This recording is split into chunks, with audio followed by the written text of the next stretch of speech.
Oi, pessoal, eu me chamo Ruth, eu estou no primeiro semestre de enfermagem e hoje vamos apresentar para vocês sobre a síndrome de Turner.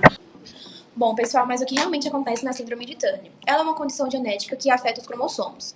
No caso, todos nós temos 46 cromossomos, 44 autossômicos e 2 sexuais. No caso dessa síndrome, a menina vai nascer com 44 autossômicos, cromossomos autossômicos, e só vai ter um cromossomo sexual. Então, ela vai ter 45 cromossomos.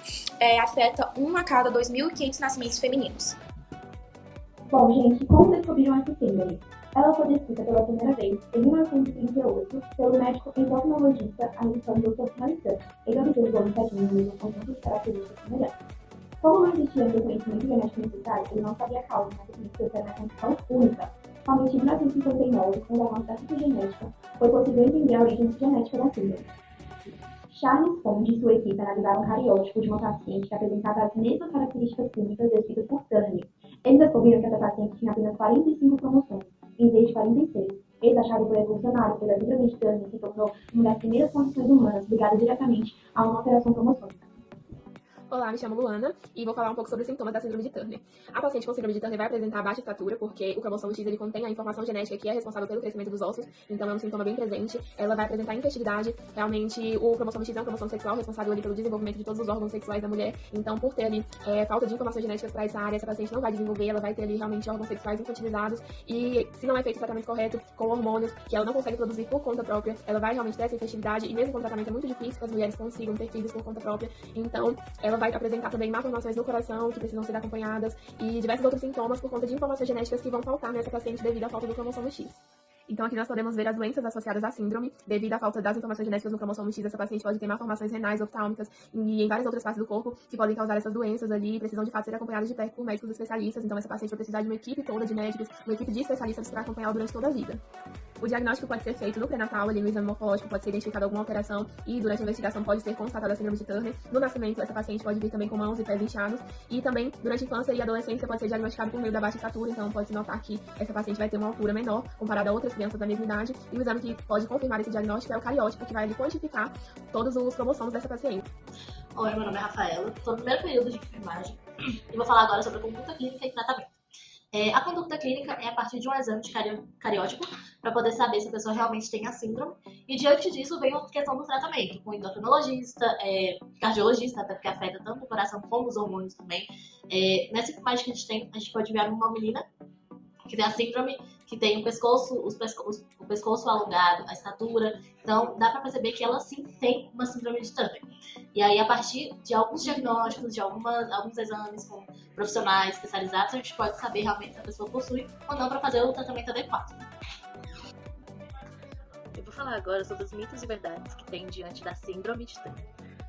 Essa síndrome, ela sim, atinge apenas mulheres, causa sim baixa estatura, ela pode sim levar à infertilidade, então a pessoa tem muita dificuldade para poder ter filhos, então caso ela se case e queira ter filhos, ela vai ter que fazer um tratamento para isso, porque essa síndrome ela leva à infertilidade, então os ovários ficam muito debilitados para poder fazer essa reprodução. Tem que sim ter um acompanhamento médico, né? Por conta de todas as causas e doenças que essa síndrome causa. Dos mitos que falam são que atinge homens. Não atinge homem, atinge apenas mulheres. Nunca podem ter filhos, não. Só tem a questão da infertilidade, que é muito complicado de ter. Não quer dizer que a pessoa não possa ter filho, ela pode sim ter filhos. Mas tem que fazer tratamento, tem que tomar medicação e ter um acompanhamento médico ao longo da vida, né? E todos os casos são iguais. Não, todos os casos não são iguais, até porque cada caso é diferente, cada paciente é diferente. Então tem que ter essa questão do acompanhamento médico, tem que ter um tratamento, então tudo é um processo, né? Inteligência fora do normal. Sim, pessoas que têm a síndrome, elas são pessoas mais inteligentes, mais espertas, tudo um pouco mais avançado na questão delas, né? Porque são...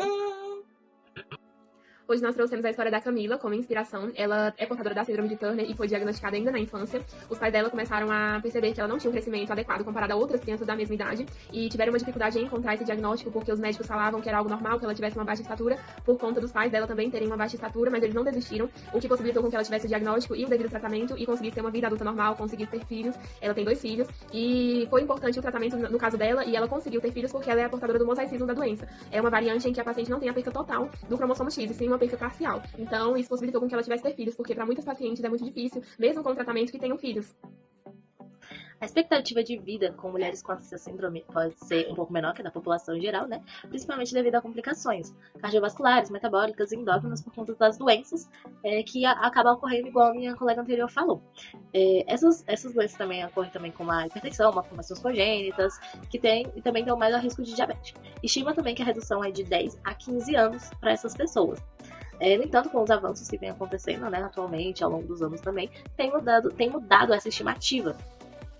Fazendo com que essa pessoa tenha mais acompanhamento para poder ter uma vida melhor, ter mais independência, ter mais acesso a variedades em questão da sociedade, né? E também tem a questão do monitoramento cardíaco, até porque tem muita alteração cardíaca, né, diante dessa síndrome. Então tem a questão do acompanhamento cardiológico, que permite que essas mulheres tenham uma qualidade de vida melhor. E também é importante destacar os cuidados adequados com esses pacientes, que podem construir uma vida social ativa, construir projetos de vida satisfatórios também. Ela também tem a possibilidade reprodutiva, que a gente tem atualmente várias possibilidades, que fazem com que essa pessoa que um dia achava que não poderia ter filhos, que hoje em dia tem uma imensão de possibilidades para poder conseguir engravidar, de poder conseguir ter um filho diante do seu próprio DNA, né? Então, atualmente, a medicina avança e faz com que essas pessoas tenham mais chances de ter uma vida melhor e uma vida mais agradável.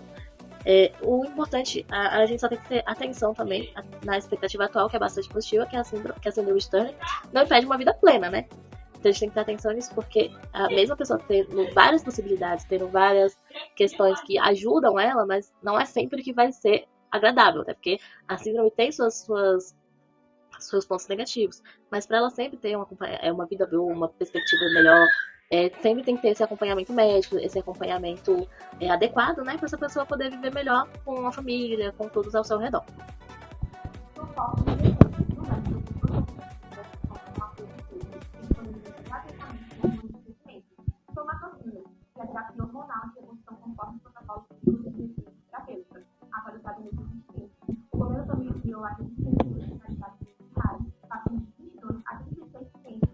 Além disso, a criação da coordenação nacional de áreas vai dar articulação das políticas públicas, garantindo um acompanhamento muito profissional e melhoria da qualidade de vida dos pacientes. Bom, gente, finalizamos. Essas são as referências. Se vocês quiserem dar uma olhada e pesquisarem a fundo, fiquem à vontade.